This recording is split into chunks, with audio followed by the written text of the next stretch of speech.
আপনার সাথে একটু কথা বলা যাবে? আপনি আমার সঙ্গে কিভাবে কথা বলবেন? আচ্ছা, তার মানে আপনার সাথে সবসময় আপনার বাবা আপনার মা লেগেই থাকে। আমি একা আসি, আপনি মরে বসে সিগারেট খান, এই বাজে জিনিস খান কেন? আজকের পর থেকে সিগারেট খাবো না। তুই আমার ভাইয়া ওরে যা জিজ্ঞেস করবি যে ও বাংলায় চিঠি না লেখা ফার্সি ভাষায় কেন লিখতে? মাইয়া ফার্সি ভাষায় চিঠি লেখে এর জন্য যাতে এই চিঠি অন্য কারো হাতে পড়লে বুঝতে না।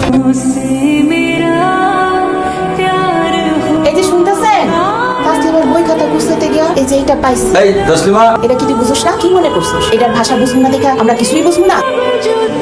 কি হচ্ছে তাসলিমা, এত জরুরি ডাকলা? আপনার আম্মা আমাদের কথা জানি না, তারা এখন আমার অন্য একটা ছেলের সঙ্গে বিয়ে দিয়ে দিবে। বিয়ে দিয়ে দেবে মানে? আপনার আমার আব্বু আমার কেউ পছন্দ করে না। ছেলে হিসেবে আমি কোন দিক দিয়ে খারাপ? আপনি তো জানেন আমরা নামাজে পড়ি, যেই ছেলের সঙ্গে আমার বিয়ে ঠিক করছে 5 ওয়াক্ত নামাজ পড়ে। তোমার আব্বাকে যে বলো আমি চেঞ্জ হয়ে যাবো, নামাজও পড়বো। আম্মা সাগর ছেলেটা খুব ভালো। এখন তো এসব কথা বলে কোনো লাভ নেই। তুই কি তোর আব্বারে অপমান করতে চাস? কেমন আছে? বাপের বাড়িতে বেড়াতে আসলে কালকে আসছি, মানুষের কাছে এখন অনেক প্রশংসা শুনি। খুব কাছের একজন মানুষকে কথা দিয়েছিলাম তো।